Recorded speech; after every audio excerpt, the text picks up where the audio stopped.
Assalamualaikum warahmatullahi wabarakatuh. Nama saya Abdul Aziz. Eh, saya berasal dari jurusan Informatika dengan NIM 33377220051. Nah, di sini saya akan menjelaskan lebih lanjut mengenai apa yang saya tulis, yaitu implementasi sistem terdistribusi pada Amazon. Baik, yang pertama kita perlu mengetahui dulu nih apa yang akan saya bahas di sini. Jadi di sini saya akan membahas mulai dari latar belakang, lalu ada permasalahan-permasalahan yang akan kita bahas, lalu di sini kita ada jawabannya, ada mengenai pengelolaan rantai pasukan, manajemen big data, optimalisasi biaya, dan lain-lain. Nah, yang pertama, mari kita bahas dulu mengenai latar belakang, itu sebenarnya apa sih sistem terdistribusi itu, lalu yang kedua, jenis sistem terdistribusi itu apa aja, lalu yang ketiga adalah perbedaan utama pada sistem terdistribusi dengan sistem terpusat itu apa.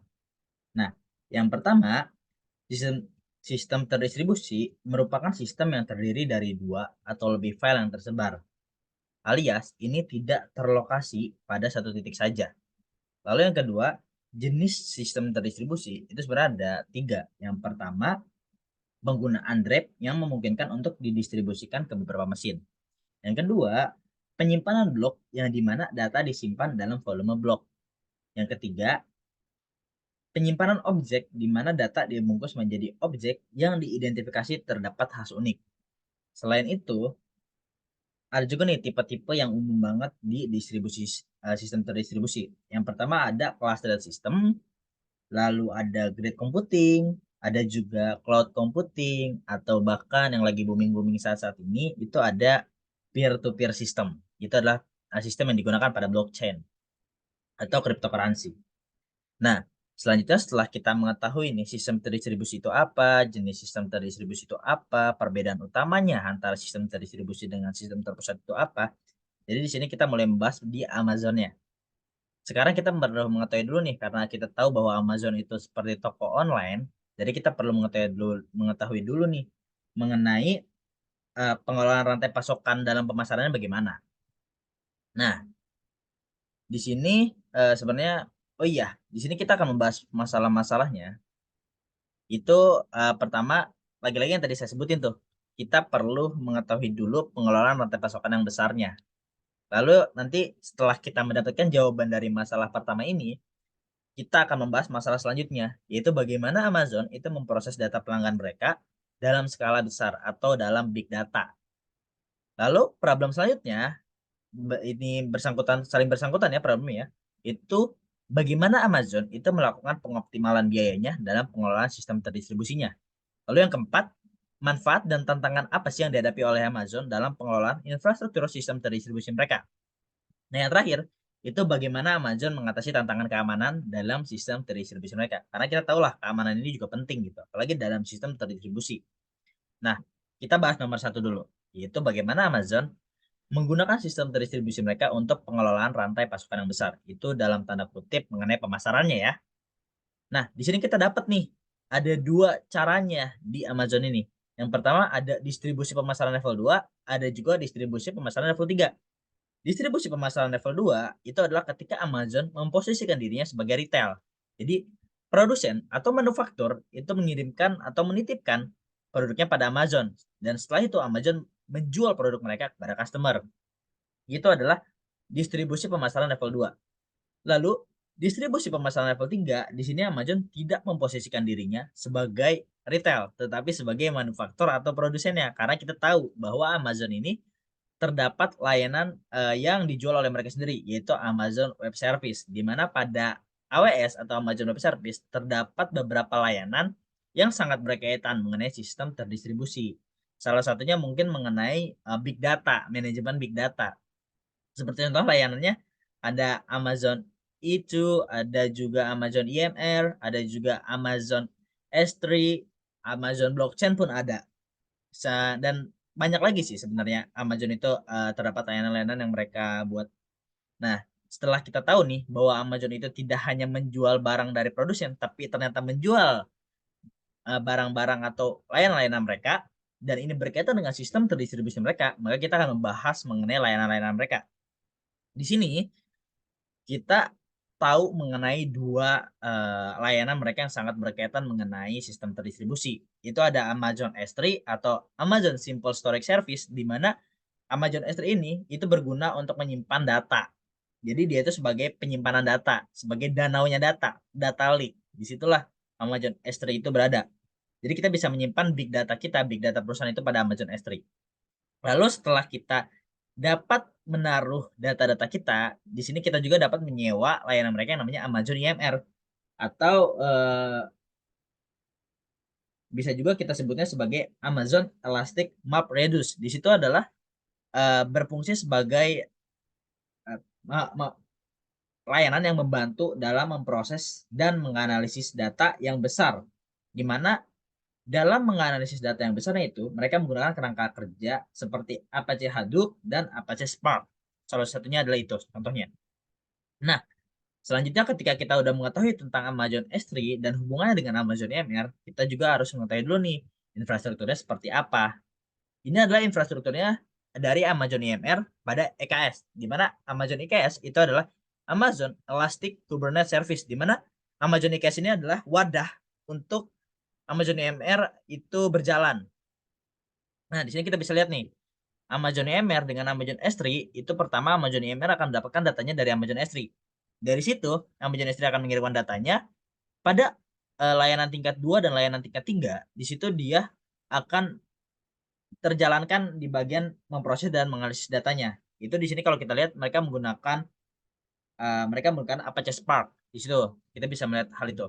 Jadi di layanan tingkat 2 atau layanan tingkat 3 itu kita menganalisis datanya itu pada hal itu. Ketika menganalisis datanya udah kelar dan kita mendapatkan insight kesimpulan data yang kita ingin analisa, di situ nanti Amazon EMR akan mengirimkan datanya ke Amazon CloudWatch, di mana Amazon CloudWatch itu layanan khusus di mana layanan tersebut tuh dapat atau membantu kita memonitoring insight-insight yang didapatkan pada Amazon EMR. Itu layanan yang terpisah dan itu berguna banget.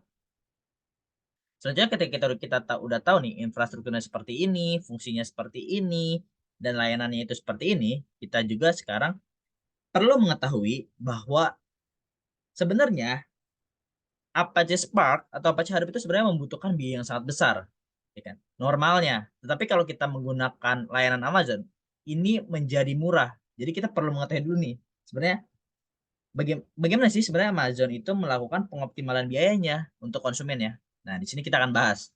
Di sini Amazon menggunakan 3 layanan mereka untuk mengoptimalisasi biaya untuk konsumennya. Yang pertama ada Amazon Web Service Cost Explorer. Itu adalah alat yang memungkinkan konsumennya untuk menganalisis dan memantau pengeluaran mereka di layanan AWS. Dengan layanan tersebut, pengguna atau konsumen akan dapat melihat pola pengeluaran, dapat juga melihat tren biaya, dan juga dapat mengidentifikasi area di mana mereka dapat mengoptimalkan pengeluaran mereka. Itu layanan AWS Cost Explorer. Lalu bagaimana dengan AWS Budget? AWS Budget itu memungkinkan penggunanya untuk menetapkan dan melacak anggaran pengeluaran mereka di layanan AWS. Jadi pengguna ini pada layanan tersebut dapat membuat batas anggaran. Sehingga ketika batas anggaran itu udah mulai terdekati atau bahkan udah terlebihi, maka konsumen atau pengguna akan dapat pemberitahuan dari AWS bahwa batas anggaran udah dilewati atau bahkan didekati. Itulah fungsi dari AWS Budget. Lalu fungsi AWS Auto Scaling itu apa? AWS Auto Scaling itu layanan yang memungkinkan kapasitas sumber daya AWS itu secara otomatis disesuaikan dengan permintaan atau pola penggunanya atau penggunaannya lah. Dengan layanan tersebut, pengguna atau konsumen itu dapat menjaga ketersediaan aplikasi mereka dan mengoptimalkan pengeluaran dengan menyesuaikan kapasitas sumber daya yang diberikan. Itu adalah 3 layanan yang dapat mengoptimalisasi biaya kepada konsumen. Nah, setelah kita mendapatkan harga yang murah nih, termasuk harga yang murah dari Amazon, sebenarnya yang perlu kita ketahui adalah sebenarnya tantangan apa yang bakal dihadapin Amazon kalau misalkan dia mengelola infrastruktur yang sangat besar nih dari banyaknya perusahaan. Kita perlu tahu itu, karena itu juga penting untuk kita sebagai konsumen. Lalu disinilah tantangan-tantangan pengelolaan infrastruktur pada yang didapatkan oleh Amazon. Di sini saya mengambil atau meng-highlight itu 3 yang terpenting.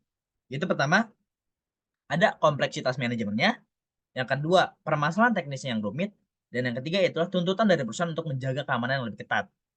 Nah, untuk masalah kompleksitas manajemen, Amazon akan dituntut untuk menyebarkan atau pembaruan perangkat lunak itu lebih efisien atau terkontrol.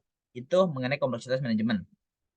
Lalu yang kedua, masalah teknis yang rumit, Amazon itu dituntut untuk keandalannya dalam komponen-komponennya. Jadi kalau misalnya satu komponen itu rusak nih, misalnya, karena itu di sistem terdistribusi, ketika salah satu rusak aja, itu akan menyebar rusaknya kemana-mana. Nah itu. Yang kedua, Amazon juga akan dituntut untuk mengkonsistensi data-datanya. Karena lagi-lagi, ini itu sistem terdistribusi. Ketika salah satu aja tidak konsisten, itu akan bermasalah. Lalu, yang ketiga itu mengenai penjagaan keamanan yang ketat. Tentu ini hal yang diperlukan atau hal yang diinginkan dari perusahaan. Karena data-data yang mereka berikan atau mereka amanatkan kepada Amazon di Amazon S3 itu adalah data-data yang penting bagi perusahaan. Jadi tentu saja perusahaan ingin melindungi datanya itu dengan ketat. Disitulah tuntutan dari Amazon. Sehingga Amazon ini perlu nih melindungi data sensitif konsumen ya atau perusahaan itu dari akses yang tidak sah. Seperti misalkan bisa dapat pencurian atau misalkan malah terjadi kebocoran data itu akan sangat fatal. Lalu setelah kita mengetahui tantangan-tantangannya, kita juga harus mengetahui tantangan keamanan di masa depannya dan bagaimana strategi Amazon untuk mengatasi tantangan keamanannya. Yang pertama, mereka itu menggunakan infrastruktur fisik yang aman dengan pusat data yang dikontrol secara ketat. Itu yang pertama. Yang kedua, mereka menyediakan layanan yang aman dalam cloud AWS. Jadi dalam cloud AWS itu layanan layanan keamanan itu terintegrasi seperti ada firewall-nya, ada kontrol aksesnya dan dapat mendeteksi ancaman dan juga dapat memantau keamanan secara terus-menerus. Hal itulah yang membantu melindungi infrastruktur dan data yang disimpan di cloud AWS dari ancaman cyber. Lalu yang ketiga adalah menginskripsi data pribadi dan bisnis agar dapat menjaga privasi. Ini tentu saja penting, lagi-lagi agar data tersebut tidak dapat dicuri atau diakses dari seseorang atau kelompok yang sebenarnya tidak sah. Lalu mereka menerapkan AWS Well Architected Framework, di mana pada layanan tersebut eh, framework tersebut dirancang untuk membantu Amazon agar dapat memastikan bahwa infrastruktur mereka itu memenuhi standar keamanan yang tinggi dan mengikuti praktek terbaik dalam industri. Kurang lebih seperti itu untuk membahas mengenai implementasi sistem distribusi pada Amazon. Kurang lebihnya saya mohon maaf. Wassalamualaikum warahmatullahi wabarakatuh.